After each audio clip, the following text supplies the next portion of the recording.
नमस्कार दोस्तों। आज जो हम अध्याय करने जा रहे हैं उसका नाम है जीवों में विविधता। आज हम इसका चौथा भाग करेंगे। तो चलिए जानते हैं कि इस भाग में हम क्या क्या जानने वाले हैं। तो सबसे पहले हम बात करने वाले हैं प्रोटिस्टा की और उसके बाद हम बात करेंगे फंजाई ग्रुप की। तो चलिए शुरुआत करते हैं प्रोटिस्टा को समझते हुए। तो अगर हम प्रोटिस्टा की बात करें तो इसके बारे में हम कुछ चीजें पहले से जानते हैं, जैसे कि ये एक कोशिकीय जीव होता है जो कि यूकैरियोट होता है। अगर हम इसकी बात करें तो इसका उदाहरण हो जाएगा अमीबा। चलिए शुरुआत करते हैं इसके बारे में और अच्छे से जानते हुए। तो अगर हम प्रोटिस्टा की बात करें तो इस वर्ग में एक कोशिकीय यूकैरियोटिक जीव आते हैं, इतना तो हम पहले से जानते हैं। कुछ जीवों में गमन के लिए सील या फ्लैजेला नामक संरचनाएं पाई जाती हैं। अब इसका क्या मतलब है? दरअसल अगर हम इनकी बात करें तो अगर हम पैरामीशियम की बात करें तो उसके अंदर सीलिया होता है, यानी कि उसकी बॉडी के आसपास बहुत सारे पतले पतले रेशे जैसी पैर होते हैं जिनकी मदद से वो चल सकते हैं, जिन्हें सीलिया कहा जाता है। अगर हम अमीबा की बात करें तो हम जानते हैं कि अमीबा में कूटपाद होता है जिसकी मदद से अमीबा आगे या पीछे जा सकता है। अगर हम यूगेना की बात करें तो उसके पास एक पूंछ जैसी कोई चीज होती है जिसे फ्लैजेला के नाम से जाना जाता है, वो उसकी मदद से मूव कर पाता है। तो सीलिया या फिर फ्लैजेला या फिर कूटपाद जो है उसे आप ये समझ सकते हैं कि एक पैर की तरह होते हैं प्रोटिस्टा के लिए, जिसकी मदद से वो गमन कर सकता है। इसके अलावा ये स्वपोषी या फिर विषमपोषी दोनों तरह के हो सकते हैं। जरूरी नहीं है कि ये स्वपोषी हो या फिर ये विषमपोषी हो, दोनों में से कोई भी हो सकते हैं। अगला ग्रुप है फंजाई का। चलिए समझते हैं इसके बारे में। अब इसके बारे में हम ये जानते हैं कि ये बहुकोशिकीय जीव होता है। चलिए शुरुआत करते हैं इसके बारे में और डिटेल में जानते हुए। पहले इसका एक उदाहरण देख लेते हैं जो कि है मशरूम। अब अगर हम फंजाई की बात करें तो फंजाई विषमपोषी यूकैरियोटिक जीव होते हैं, यानी कि ये अपना खाना खुद नहीं बना सकते और इनमें कोशिकाएं यूकैरियोटिक होती हैं। इन्हें मृतोपजीवी कहा जाता है। इसका क्या मतलब है? मृतोपजीवी से क्या मतलब है? दरअसल मृतोपजीवी उन्हें कहा जाता है जो सड़े गले चीजों से अपना पोषण प्राप्त करती है। अब उदाहरण के लिए अगर हम मशरूम की बात करें तो आपने यूजुअली देखा होगा कि मशरूम उन पेड़ पे उगते हैं जो टूट चुके होते हैं और सड़ रहे होते हैं। तो मृतोपजीवी में जितने भी जीव हैं वो ऐसे ही होते हैं जो सड़े गले चीजों से अपना पोषण प्राप्त करते हैं और इसीलिए इन्हें कहा जाता है मृतोपजीवी, बिकॉज मृत चीजों पे ये जीवित रहते हैं। तो होपफुली आपको मृतोपजीवी समझ आ गया होगा। इसके अलावा इनमें काइटिन नामक जटिल शर्करा की बनी हुई कोशिका भित्ति पाई जाती है। तो हमें ये भी पता चल गया कि फंजाई के अंदर कोशिका भित्ति होती है जो कि काइटिन नामक जटिल शर्करा से बनी होती है। अब अगर हम फंजाई की बात कर रहे हैं तो इसके साथ साथ हमें एक अनोखे जीव की बात करना भी जरूरी हो जाता है, जो कि दरअसल एक पौधा है। अब अगर हम फंजाई की बात करें जिसे हम कवक के नाम से भी जानते हैं, तो कवकों की कुछ प्रजातियां ऐसी हैं जो नीले हरित शैवाल यानी कि साइनोबैक्टीरिया के साथ स्थायी अंतर संबंध बनाती हैं। इन संबंधों को कहा जाता है सहजीविता। अब इसमें होता क्या है कि एक तो कवक होगा और दूसरा होगा शैवाल, और दोनों आपस में एक दूसरे के साथ रहेंगे। अब जैसे कि हम जानते हैं कवक यानी कि फंजाई जो है वो खुद से खाना नहीं बना सकता, तो जो शैवाल होगा वो खाना बनाएगा और जो कवक होगा वो उस खाने को खाएगा, और इस तरह से इन दोनों में अंतर संबंध होता है और इसलिए इसे सहजीविता कहते हैं। यहाँ पर इसका उदाहरण है लाइकेन। लाइकेन एक ऐसा पौधा है जो आधा कवक से मिलकर बना है और आधा नीले हरित शैवालों से मिलकर बना है। अब जो लाइकेन है वो बहुत अनोखा पौधा है। चलिए जानते हैं इसकी प्रॉपर्टी क्या क्या है। अगर हम इसकी बात करें तो ये सबसे अधिक हरा पौधा माना जाता है, जबकि इसका आधा भाग तो पौधा कहला ही नहीं सकता क्योंकि वो आधा भाग खाना बना ही नहीं सकता, फिर भी इसे सबसे अधिक हरा पौधा माना जाता है। इसके अलावा ये प्रदूषण का सूचक भी होता है। दरअसल जो लाइकेन होता है वो जिस भी एरिया में रहता है तो वहां से जो आसपास की हवा और वातावरण होता है उससे बहुत ज्यादा इंटरेक्ट करता है। तो इससे होता क्या है कि अगर वायु में बहुत ज्यादा प्रदूषण होता है तो जो लाइकेन होता है उसका कलर बदल जाता है या फिर धीरे धीरे वो मर जाता है। तो अगर किसी एरिया में लाइकेन नहीं है इसका मतलब वहां पर वायु प्रदूषण बहुत ज्यादा है, या फिर अगर वो हरा ना होकर किसी और रंग में है या थोड़ा काला पड़ चुका है तो हम ये कह सकते हैं कि उस एरिया का वातावरण स्वच्छ नहीं है। इसके अलावा ये अम्ल एवं क्षारक का भी सूचक है। दरअसल लिटमस पेपर का नाम तो आपने सुना ही होगा। दरअसल लाइकीन जो होता है उसकी मदद से लिटमस पेपर को बनाया जाता है। और इसके अलावा हम एक बात तो जानते ही हैं कि ये फंजाई और शैवाल दोनों के साथ रहने से बनता है। तो ये है लाइकेन की प्रॉपर्टी। तो हम प्रोटिस्टा और फंजाई के बारे में पढ़ चुके हैं।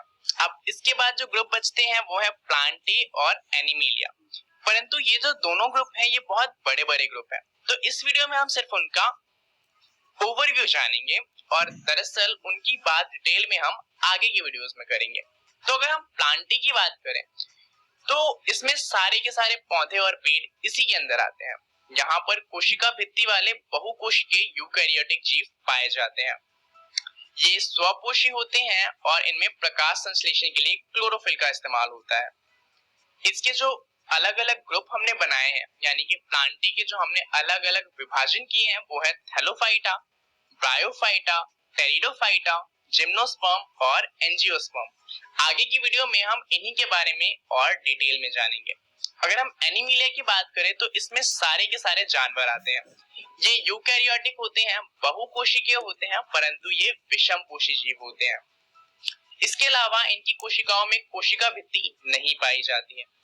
अब अगर हम इनकी बात करें तो इन्हें भी हमने बहुत सारे ग्रुप में बांटा हुआ है, जैसे कि Porifera, Coelenterata, Platyhelminthes, Nematoda, Annelida, arthropoda, Mollusca, Echinodermata, Protochordata और वर्टिब्रेटा। तो एनिमिलिया को हमने 10 अलग अलग भागों में बांटा हुआ है। तो आगे की वीडियोस में हम इन 10 भागों के बारे में भी जानेंगे। इस वीडियो के लिए इतना ही। चलिए जानते हैं इस वीडियो में हमने क्या क्या सीख लिया। तो सबसे पहले हमने बात करी प्रोटिस्टा की और फिर हमने जाना फन करने जा रहे हैं, उसका नाम है जीवों में विविधता। आज हम इसका 5वां भाग करेंगे। इससे पहले के भागों में हम जान चुके हैं जहां पर हमने 5 किंगडम के बारे में पढ़ा था और उनमें से हम 3 किंगडम की बात कर चुके हैं। आज की इस वीडियो में हम बात करने वाले हैं चौथे किंगडम की, जिसका नाम है प्लांटी।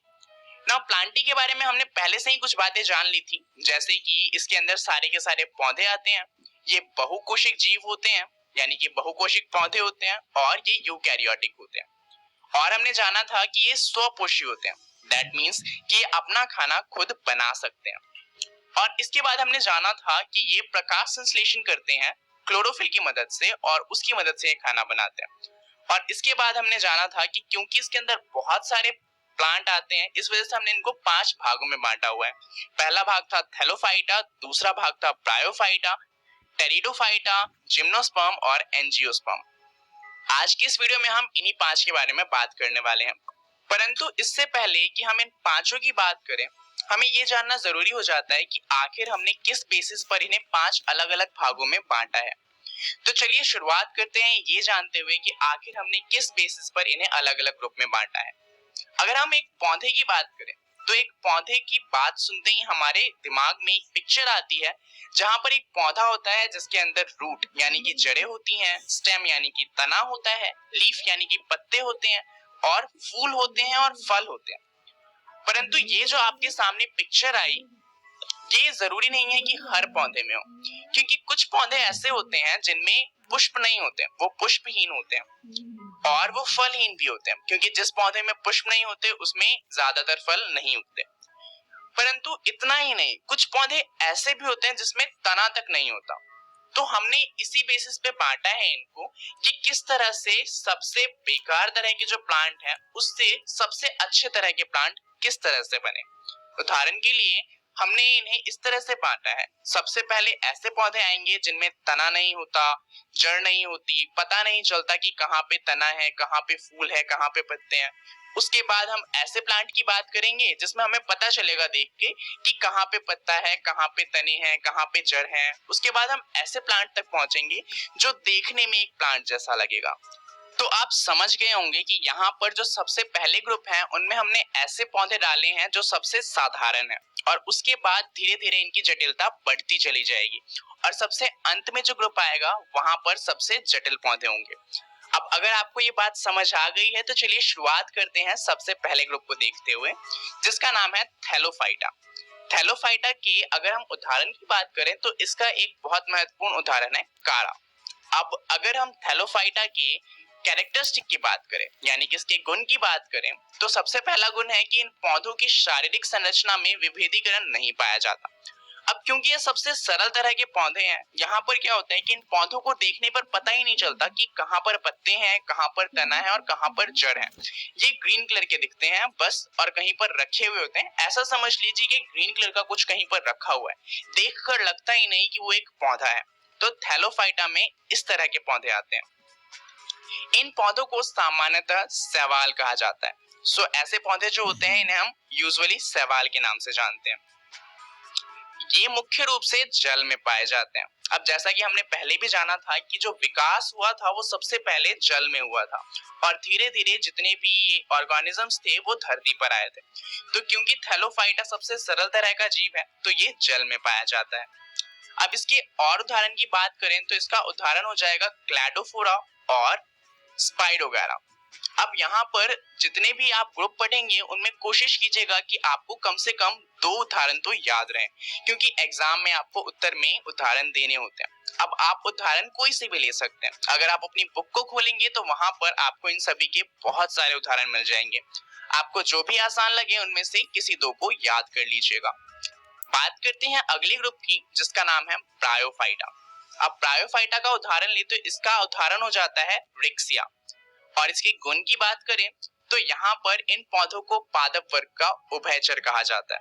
अब यहाँ पे आप मतलब समझ गए होंगे कि ये जो पौधे होते हैं ये पानी में भी पाए जाते हैं और जमीन पे भी पाए जाते हैं, यानी कि ये दोनों जगह पे रह सकते हैं, और इसीलिए हम उन्हें पादप वर्ग का उभयचर कहते हैं। इसके बाद यह पादप तना और पत्ते जैसी संरचना में विभाजित होता है। अब जैसा कि हमने पहले भी बात करी थी कि सबसे पहले सरल पौधे आएंगे और धीरे धीरे उनकी जटिलता बढ़ती जाएगी।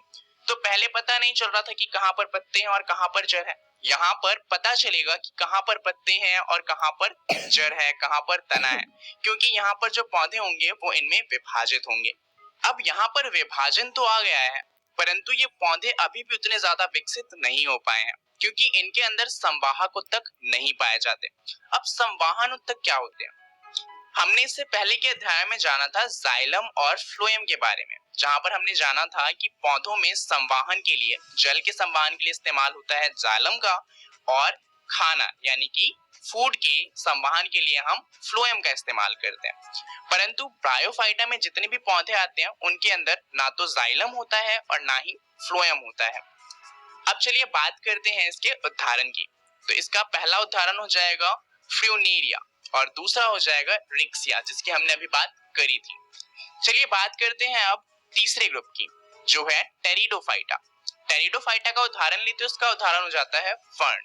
अब इसके गुण की अगर हम बात करें तो इन पौधों का शरीर जड़, तना तथा पत्ती में विभाजित होता है। तो यानी कि विभाजन यहाँ पर भी पाया जाता है। अब जाहिर सी बात है, पहले अगर सरल थे और धीरे धीरे जटिल होते गए हैं तो जटिल के बाद वापस से सरल तो नहीं होंगे। यानी कि अगर एक बार विभाजन हो गया तो इसके बाद जितने भी ग्रुप आएंगे उन सब में आपको विभाजन मिलेगा।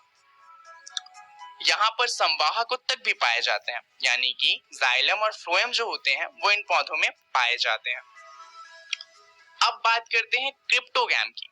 दरअसल ये प्लांटे का कोई अलग सब ग्रुप नहीं है, परंतु ये उस टाइप के पौधे हैं जिनके अंदर फल और बीज नहीं पाए जाते। जैसा कि हमने अभी जो 3 ग्रुप पढ़े, तीनों में ही फल और बीज की कोई बात नहीं की गई। ऐसा इसलिए क्योंकि उन तीनों में ही ना तो फल पाए जाते हैं ना ही बीज पाए जाते हैं।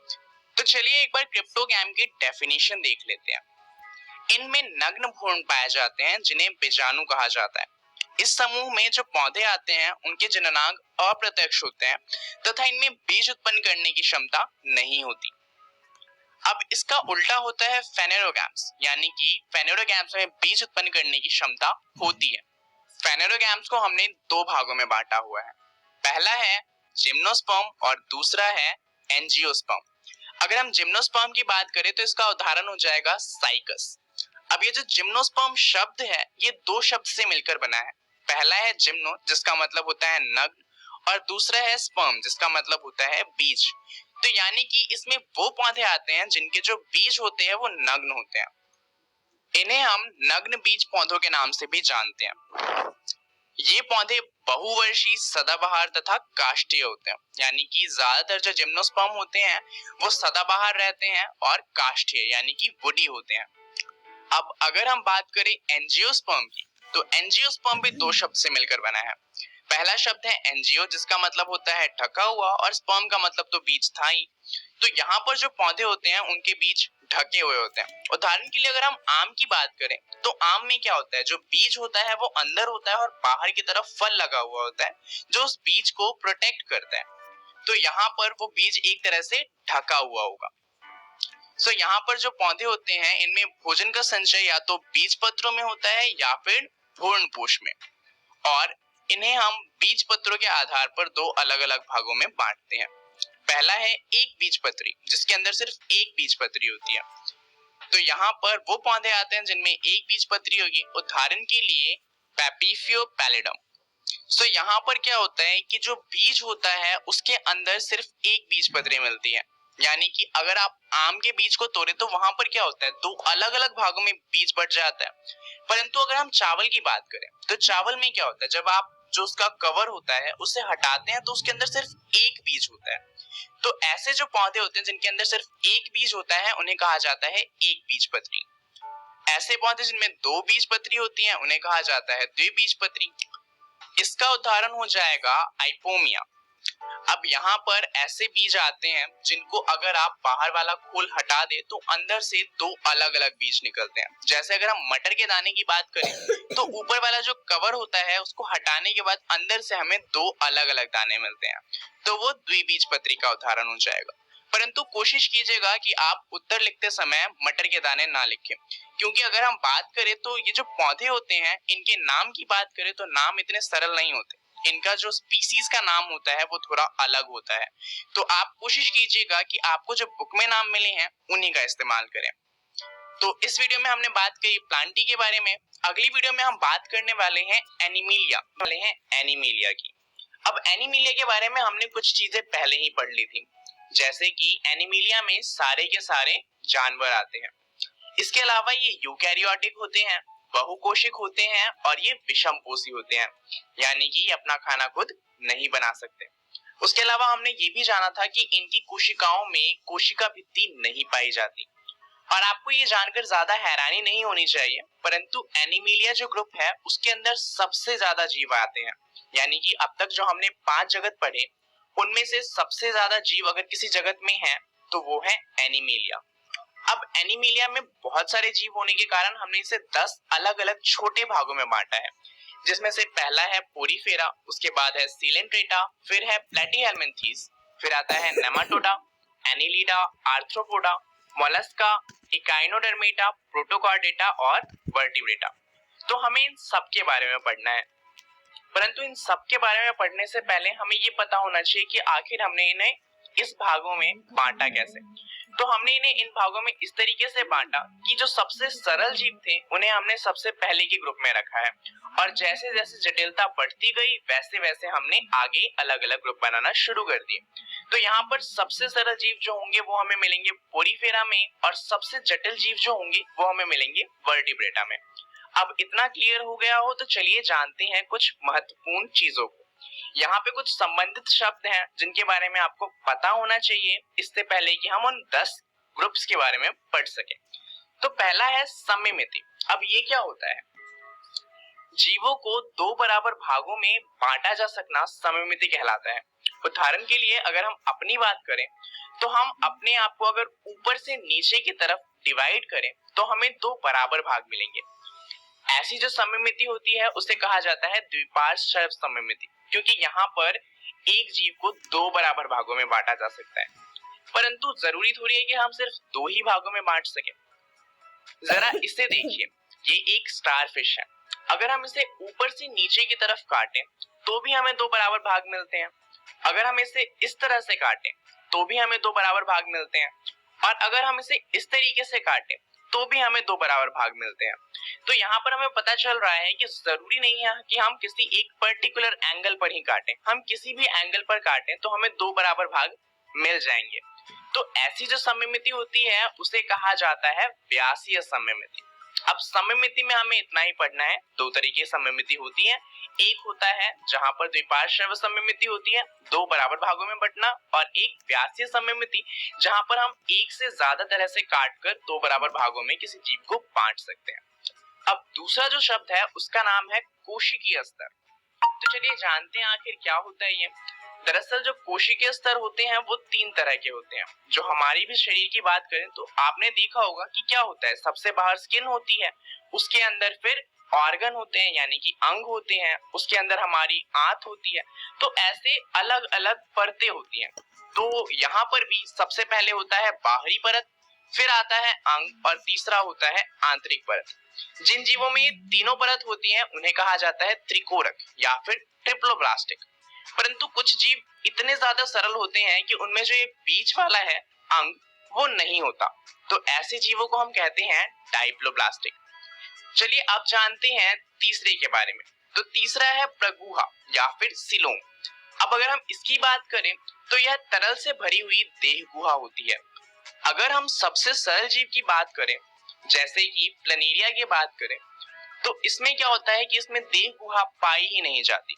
अब अगर हम इससे ज्यादा जटिलता को बढ़ाएं तो उसके बाद कुछ ऐसे जीव आते हैं जैसे कि अगर हम गोलक्रिम की बात करें तो इनमें देह गुहा होती तो नहीं है परंतु ऐसा लगता है कि उनके पास देह गुहा है। तो इस वजह से इनके अंदर जो देह गुहा होती है उसको कहा जाता है कूटसिलोम। ये वास्तव में देह गुहा नहीं होती परंतु देखकर ऐसा लगता है कि उनके पास देह गुहा है। अब इसके बाद वैसे जीव आते हैं जो बहुत ज्यादा जटिल है जैसे कि मस्का यानी कि जो घर में पाई जाती है वो मक्खी।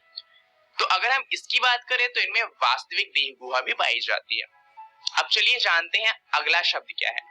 तो अगला शब्द है विखंडन। अब यहाँ पर आपको ज्यादा नहीं समझना, आपने देखा होगा कुछ जीव क्या होते हैं कि उनको देखकर पता चलता है कि उनका जो शरीर है वो अलग अलग भागों में बंटा हुआ है। जैसे कि अगर हम मच्छर की बात करें तो उसके जो पेट होता है उस पे काफी सारी रेखाएं आपने देखी होंगी, या फिर अगर हम अर्थवर्म की बात करें यानी कि केंचुआ तो उसके भी शरीर पर काफी सारी रिंग बनी हुई होती है।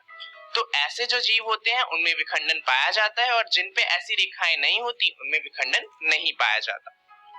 अब अगला जो शब्द है उसका मतलब है कवच या फिर कंकाल।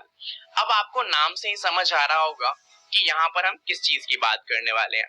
कवच या कंकाल का काम होता है हमारे शरीर को एक सपोर्ट प्रोवाइड करना। अब कुछ जीव ऐसे होते हैं जैसे कि अगर हम बिच्छू की बात करें तो उनमें जो कंकाल होता है वो बाहर की तरफ होता है। तो ऐसे जीव को कहा जाता है कि उनमें बाह्य कंकाल है। जैसे कि आपने देखा होगा बिच्छू या फिर अगर हम घोंगे की बात करें तो उनमें जो कंकाल होता है वो बाहर की तरफ होता है। परंतु अगर हम अपनी बात करें या फिर किसी और जानवर की बात करें तो ज्यादातर जानवरों में क्या होता है कि जो कंकाल होता है वो शरीर के अंदर होता है। तो ऐसे जो कंकाल होते हैं उन्हें कहा जाता है अंतः कंकाल। अब अगर आपको ये पांचों बात समझ में आ गई है तो चलिए शुरुआत करते हैं उन 10 में से पहले ग्रुप को लेते हुए जो कि है पोरीफेरा। तो चलिए इसका एक उदाहरण देख लेते हैं। पोरीफेरा का उदाहरण होता है साइकॉन, या फिर आप इसे स्पंज की तरह भी समझ सकते हैं। जो स्पंज होता है जिससे अंदर हवा भरी हुई होती है या फिर हम कुछ साफ करने के लिए इस्तेमाल करते हैं, तो ये जो है ये जीव है परंतु ये कुछ वैसा सा ही दिखता है। चलिए अब इसकी प्रॉपर्टी या फिर इसके गुण को जान लेते हैं।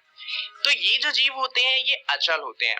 तो ये जानवर हैं परंतु ये चल नहीं सकते, जो किसी आधार से चिपके हुए रहते हैं। अब जाहिर सी बात है अगर ये चल नहीं सकते तो कहीं पे तो रुके होंगे, तो ये ज्यादातर किसी ठोस जगह से चिपके हुए मिलते हैं। अब जैसा कि हम जानते हैं कि होता क्या है, जितने भी जीव हैं वो सबसे पहले समुद्र में बने थे और धीरे धीरे जमीन पे आए। तो क्योंकि ये सबसे ज्यादा सरल जीव है तो जाहिर सी बात है कि ये जल में रहेगा। इनके पूरे शरीर पे अनेक छिद्र पाए जाते हैं। अब नाम से ही समझ आ रहा होगा आपको, पोरीफेरा यानी कि पोर्स। पोर्स एक अंग्रेजी का शब्द है जिसका मतलब होता है छेद। तो इनके शरीर पे बहुत ज्यादा छेद होते हैं इसलिए इनका नाम पोरीफेरा रखा गया है। अगली बात ये है कि इनमें बाह्य कंकाल होता है। दरअसल ये जो जीव होते हैं इनमें बाह्य कंकाल होता है जिससे कि क्या होता है पानी के अंदर इनके बाहर वाले शरीर को थोड़ी सी प्रोटेक्शन मिल जाती है। तो आपको ये समझ आ गया होगा। तो चलिए इसके कुछ और उदाहरण देख लेते हैं। तो अगर हम पोरीफेरा की बात करें तो इसका एक और उदाहरण है यूप्लेक्टिला, और अगर हम दूसरा उदाहरण लें तो हमने साइकॉन की बात तो कर ही ली है। तो यहाँ पर हम जितने भी जीवों के बारे में पढ़ रहे हैं कोशिश कीजिएगा कि आप कम से कम 2 उदाहरण तो उनके याद रखें। आप अपनी बुक में देखेंगे तो आपको बहुत सारे उदाहरण मिल जाएंगे, आप उनमें से कोई सा भी दो इजी सा उदाहरण याद कर लीजिएगा। अब यहाँ पे जो हम ये 10 ग्रुप पढ़ने वाले हैं, कोशिश कीजिएगा कि आपको लाइन बाय लाइन याद हो, यानी कि सबसे पहले पहले ग्रुप के बारे में और उसके बाद दूसरे ग्रुप के बारे में। इससे फायदा क्या होगा कि आपको पता होगा कि उसके बाद क्या चीजें ऐड हुई हैं, क्योंकि हम सरल से जटिल की तरफ जा रहे हैं, तो अगर कुछ सरल है उसमें कुछ और ऐड हुआ होगा तभी तो वो जटिल बना होगा। चलिए इतना क्लियर है, तो बात करते हैं अब अगले ग्रुप की, जो कि है सिलेंड्रेटा। अब इसका उदाहरण ले तो इसका उदाहरण होता है हाइड्रा। अगर हम इसके गुण की बात करें तो पहला ये है कि ये जलीय जंतु है, तो ये भी जल में ही पाए जाते हैं। दूसरा कि इनमें एक देह गुहा पाई जाती है। अब तक जो हम देह गुहा की बात कर रहे थे, इनके अंदर ये वाली देह गुहा नहीं पाई जाती। यहाँ पर जो देह गुहा की बात की गई है, इसका बस ये मतलब है कि हाइड्रा जो होता है वो अंदर से खोखला होता है। चलिए तीसरी बात करते हैं। इनका जो शरीर होता है उनमें कोशिकाओं की दो परतें होती हैं और ये दो कोशिका की परतों से बना होता है, यानी कि ये डाइप्लोब्लास्टिक होता है। अब अगर हम इसके उदाहरण की बात करें तो एक तो हाइड्रा हो जाएगा और दूसरा उदाहरण इसका हो जाएगा जेलीफिश। तो चलिए इस वीडियो में हम इतना ही करते हैं। अभी हमने जाना एनीमिलिया के बारे में।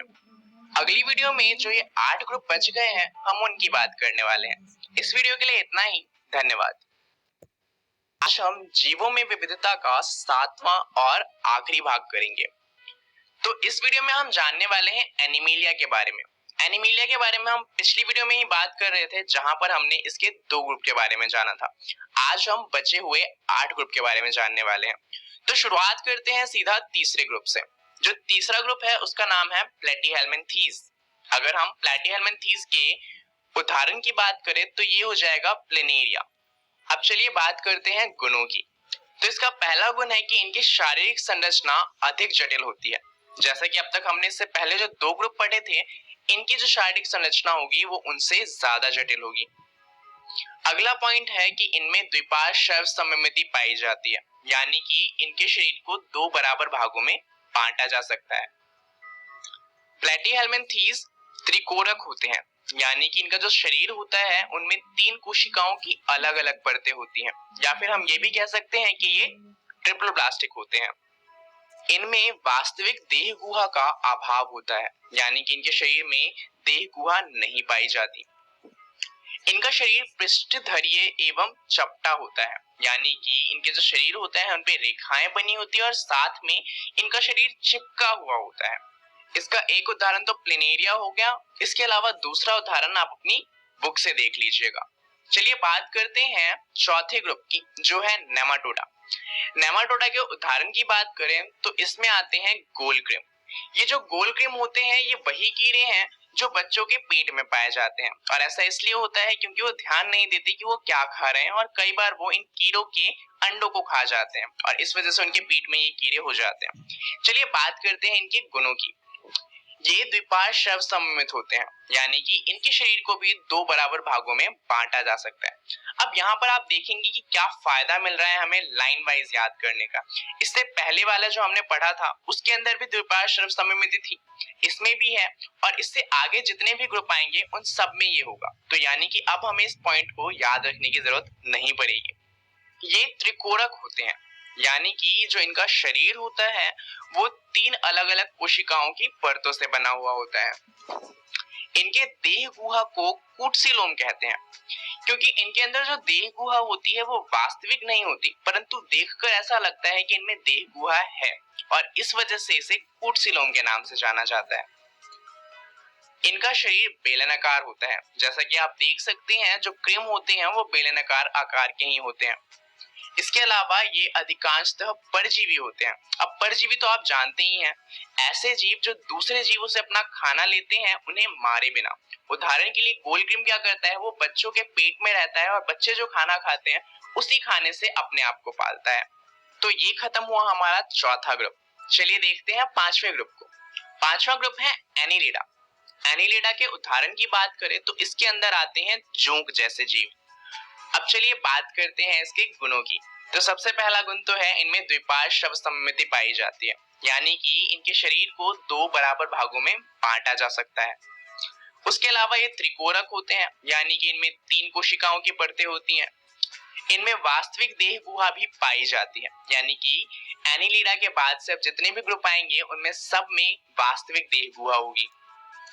इसके अलावा इनमें विखंडन पाया जाता है। अब इसका क्या मतलब है? इनकी जो शरीर होती है उन पे काफी सारी रेखाएं होती हैं जिनसे इनका शरीर अलग अलग भागों में बंटा हुआ दिखता है। उदाहरण के लिए एनीलिडा के उदाहरण हो जाएंगे जोंक और केंचुए, यानी कि अर्थवर्म। तो आप देख सकते हैं इनके शरीर पे रेखाएं बनी हुई हैं जिनसे ऐसा लग रहा है कि इनका शरीर अलग अलग भागों में बंटा हुआ हो, तो इसे ही विखंडन कहा जाता है। चलिए जानते हैं अब छठे ग्रुप के बारे में, जो है आर्थ्रोपोडा। आर्थ्रोपोडा में सारे के सारे इंसेक्ट्स आते हैं। तो आपने आज तक जितने भी इंसेक्ट्स के बारे में पढ़ा है, मक्खी, मच्छर, तितली या फिर कोई सा भी हो, वो सब आर्थ्रोपोडा में ही आते हैं। तो इसके उदाहरण की वैसे तो जरूरत है नहीं, पर चलिए ले लेते हैं एक उदाहरण। तितली जो होता है वो आर्थ्रोपोडा का उदाहरण है, क्योंकि तितली भी एक इंसेक्ट होता है। अब इनके गुणों की बात करें तो इनमें द्विपार्श्व श्रव्य सममिति होती है, यानी कि किसी भी इंसेक्ट्स को हम 2 बराबर भागों में बांट सकते हैं। उसके अलावा ये त्रिकोरक होते हैं, यानी कि इनमें 3 कोशिकाओं की परतें होती हैं। इनमें वास्तविक देह गुहा पाई जाती है और यह जंतु जगत का सबसे बड़ा संघ है। यानी कि अभी हमने क्या जाना कि एनीमिलिया में सबसे ज्यादा जंतु पाए जाते हैं, परंतु एनीमिलिया को हमने 10 अलग अलग भागों में बांटा। उन 10 में से आर्थ्रोपोडा ऐसा है जिसमें सबसे ज्यादा जंतु है। इसके अलावा इनमें खुला परिसंचरण तंत्र पाया जाता है। अब इसका मतलब क्या है? दरअसल इंसेक्ट्स जो होते हैं उनमें नसें नहीं होती। उनका जो दिल होता है वो जो रक्त होता है उसको सीधा देह गुहा में भेजता है, जहां पर टिश्यू जो होते हैं वो वहां से रक्त का सीधा इस्तेमाल करते हैं और जो भी उन्हें काम करना होता है वो करते हैं। तो यहाँ पर नसें नहीं होती और जो रक्त होता है वो सीधा देह गुहा में आता है, इसीलिए यहाँ पर जो परिसंचारण तंत्र है उसको खुला कहा जाता है। चलिए अब बात करते हैं हम मोलस्का की। अगर हम मोलस्का के उदाहरण की बात करें तो इसके उदाहरण हो जाएंगे ऑक्टोपस। अब आसानी से याद रखने के लिए आप ऐसा कुछ याद रख सकते हैं कि मोलस्का में जितने भी जीव आते हैं वो बहुत ज्यादा सॉफ्ट होते हैं, यानी कि मुलायम होते हैं। मोलस्का और मुलायम मिलता भी है। तो अब आपको याद रहेगा कि जितने भी जो मुलायम जीव है उन्हें आप मोलस्का के ग्रुप में डालें। अब इसके गुण की बात कर लेते हैं। तो सबसे पहला गुण तो है कि इनमें द्विपार्श्व श्रव्य सममिति पाई जाती है, यानी कि इनके शरीर को 2 बराबर भागों में बांटा जा सकता है। उसके अलावा ये त्रिकोरक होते हैं।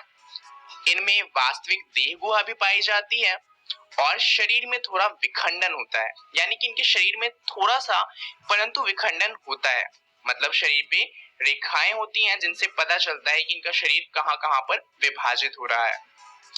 उसके अलावा इनमें खुला परिसंचरण तंत्र पाया जाता है, जिसकी हमने अभी थोड़ी देर पहले बात करी थी। चलिए बात करते हैं अगले ग्रुप की, जो है इकाइनोडर्मेटा।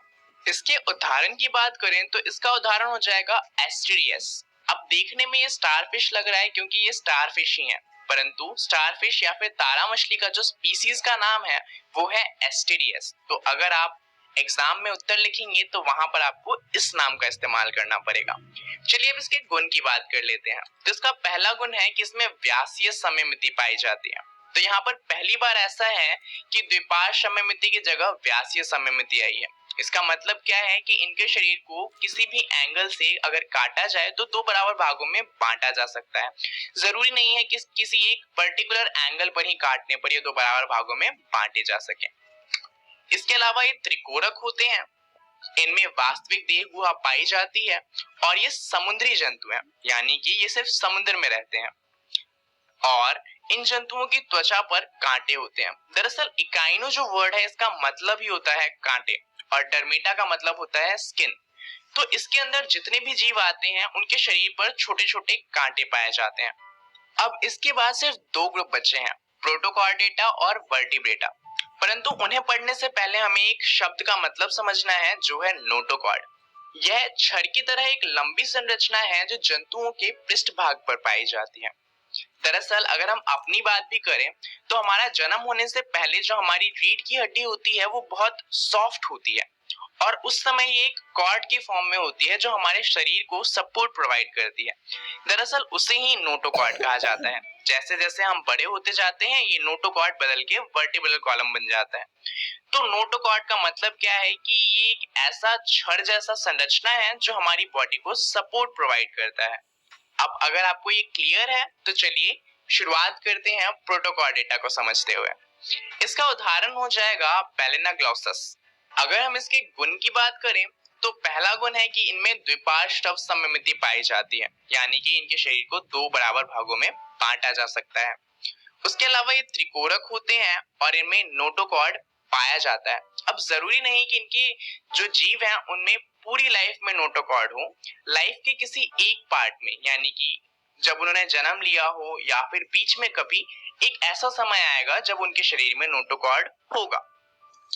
इसके अलावा इनमें वास्तविक देह गुहा भी पाई जाती है और ये समुद्री जंतु है, यानी कि ये समुद्र में पाए जाते हैं। तो ये था प्रोटोकॉर्डेटा। चलिए अब बात करते हैं वर्टिब्रेटा की। इनमें द्विपार्श्व सममिति पाई जाती है। उसके अलावा इनमें वास्तविक देह गुहा होती है, नोटोकॉर्ड पाया जाता है, वास्तविक मेरुदंड एवं अंतः कंकाल पाया जाता है, यानी कि इनमें जो कंकाल होता है वो स्किन के अंदर होता है। उदाहरण के लिए जैसे मानव में जो कंकाल होता है वो शरीर के अंदर होता है। अब यहाँ पर आपको एक टेबल समझनी है, बड़ी आसान सी टेबल है, चलिए इसको देख लेते हैं। सबसे शुरुआत में सब फाइलम, यानी कि यहाँ पर वर्टिब्रेटा के अंदर जो हमने ग्रुप बनाए हैं उसके बारे में लिखा जाएगा। उसके बाद हम बात करेंगे कि उनके अंदर श्वसन अंग कौन सा है, उनमें हृदय कक्ष कितने हैं, उनमें रक्त किस तरह का होता है, उनमें बाह्य कंकाल क्या है और वो ओविपेरस यानी कि अंडे देने वाले हैं या फिर विविपेरस यानी कि शिशु को जन्म देने वाले हैं। तो इसमें सबसे पहले आता है मत्स्य यानी कि मछलियां। इनमें श्वसन अंग होता है क्लोम और इनके अंदर दो हृदय कक्ष होते हैं। ये असमतापी होते हैं, यानी कि इनका जो रक्त होता है वो ठंडा होता है। उसके अलावा इनके अंदर जो बाह्य कंकाल होता है वो शल्क होता है और ये ओविपेरस होते हैं, यानी कि ये अंडे देते हैं। उसके अलावा दूसरा है जल स्थलचर यानी कि एम्फीबियंस। इनके अंदर श्वसन अंग क्लोम और फेफड़े दोनों होते हैं। जैसा कि हम जानते हैं एम्फीबियन जमीन पे भी रहते हैं और पानी में भी रहते हैं। तो जब वो पानी में होते हैं तो वो फेफड़ों का इस्तेमाल नहीं कर सकते, इसलिए वो वहां पर क्लोम का इस्तेमाल करते हैं। इनके अंदर हृदय कक्ष 3 होते हैं। ये भी असमतापी होते हैं, इनमें बाह्य कंकाल नहीं होता और ये अंडे देते हैं। तीसरा है सरीसृप। इनमें श्वसन अंग फेफड़े होते हैं। हृदय कक्ष इनके अंदर 3 होता है एक्सेप्ट फॉर क्रोकोडाइल। क्रोकोडाइल के अंदर 3 हृदय कक्ष नहीं होते। रक्त की बात करें तो ये भी असमतापी होते हैं, यानी कि इनके अंदर जो रक्त होता है वो ठंडा होता है, बाह्य कंकाल शल्क होता है और ये भी अंडे देते हैं, यानी कि ओविपेरस होते हैं। इसके बाद बारी आती है पक्षियों की। पक्षियों में श्वसन अंग फेफड़े होते हैं। इनमें हृदय कक्ष 4 होते हैं। ये समतापी होते हैं, यानी कि वार्म ब्लडेड एनिमल्स। इनमें रक्त जो होता है उसका तापमान ज्यादा होता है। बाह्य कंकाल की बात करें तो इनमें बाह्य कंकाल पंख होते हैं और ये ओविपेरस होते हैं, यानी कि ये अंडे देते हैं। वर्टिब्रेटा का आखिरी ग्रुप है स्तनपायी। स्तनपायी में श्वसन अंग फेफड़े होते हैं, हृदय कक्ष 4 होते हैं, रक्त समतापी होता है, यानी कि इनका जो रक्त होता है वो गर्म होता है, बाह्य कंकाल बाल होते हैं। इसके अलावा आप यहाँ पर तेल ग्रंथियां भी लिख सकते हैं और ये विविपेरस होते हैं, यानी कि ये शिशुओं को जन्म देते हैं और में मेमोरी ग्लैंड्स होते हैं। इसके अंदर मानव खुद आता है। तो यहाँ पर 10 के 10 ग्रुप खत्म होते हैं। तो यहाँ पर हमारा अध्याय भी खत्म होता है। इस वीडियो में हमने जाना एनीमिलिया के बारे में।